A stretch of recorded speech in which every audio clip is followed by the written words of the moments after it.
మంచిర్యాల జిల్లా జన్నారంలో Raghavendra groups Medilife hospitals ఆధ్వర్యంలో మెగా వైద్య శిబిరాన్ని నిర్వహించారు। ఈ కార్యక్రమానికి ముఖ్య అతిథులుగా Adilabad MP Nagesh, Khanapur MLA Vedma Bojju Patel, Luxettipet junior civil judge Asadullah Sharif హాజరయ్యారు। పేద ప్రజలను దృష్టిలో పెట్టుకుని మెగా వైద్య శిబిరం ఏర్పాటు చేశామని తెలిపారు రాఘవేంద్ర గ్రూప్స్ అధినేత మాజీ జెడ్పీటీసీ ఎర్ర చంద్రశేఖర్। ఈ మెగా వైద్య శిబిరంలో సుమారు 1500 మందికి వైద్య పరీక్షలు నిర్వహించినట్టుగా పేర్కొన్నారు।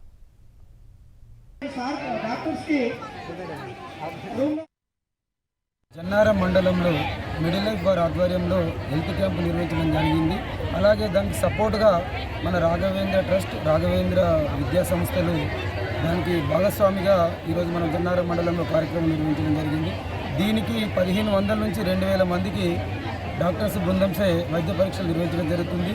వాళ్ళకు ఉచితంగా మందులు, ఉచితంగా ట్రాన్స్పోర్టు, అలాగే ఉచితంగా భోజనం సౌకర్యం కల్పించి వారందరికీ చూపెట్టాలి, వాళ్ళకి సేవ చేయాలనే ఉద్దేశంతో మేము మిడిలైఫ్ వారి హాస్పిటల్కు కాంటాక్ట్ కావడం జరిగింది। వాళ్ళు తక్షణమే స్పందించి మెడిసిన్ కానీ డాక్టర్స్ బృందం కానీ మేము ప్రొవైడ్ చేస్తాం, మిగతా అకామిడేషన్స్ అవన్నీ మీరు చేయండి డాక్టర్ గారు చెప్పడం జరిగింది। దానివల్ల మేము కాంబినేషన్లో ఈరోజు ఈ కార్యక్రమం ఏర్పాటు చేయడం జరిగింది।